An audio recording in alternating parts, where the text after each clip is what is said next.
Yo. Libre lang to guys yung puso kasi kinuha lang to sa bundok.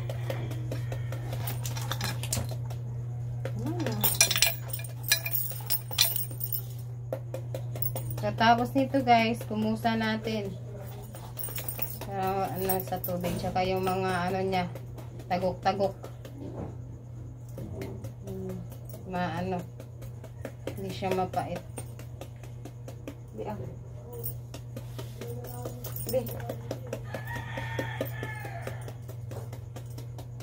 Sino nakarelate ng mga magulay ng ganito?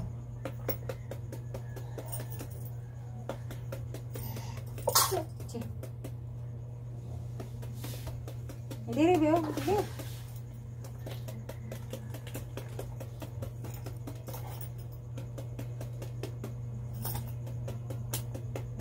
Tapos lagyan natin harina, tapos itlog. Sarap na. Magic sarap. Para malasa.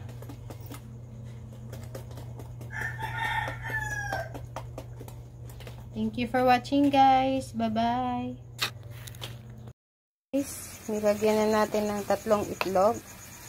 Tapos nilagyan natin ng turog na paminta.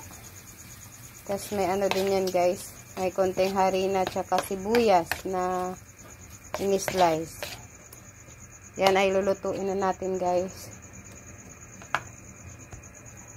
Fast forward natin guys. Namaya ulit. Guys, naglagay na tayo sa kawali. Nakabaliktad na tayo isa. Babaliktad na natin to guys.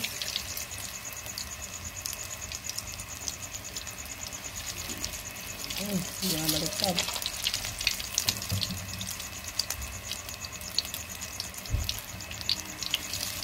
Ayan, baliktad guys. Ayan na.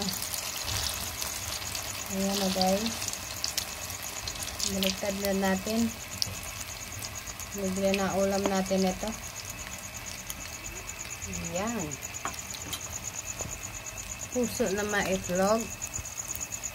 Na nilagyan ng harinang konti. Tapos may mga ingredients din. Konting magic sarap. Asin. Ayan. Ulam natin for lunch. Fast forward natin guys. So may ulit. Na guys, tapos na ang ating ulam for lunch. Tayo ay ready to eat na yan guys. Thank you for watching guys. Sa mga gustong mag-try niyan, itry niyo na po. Bye bye!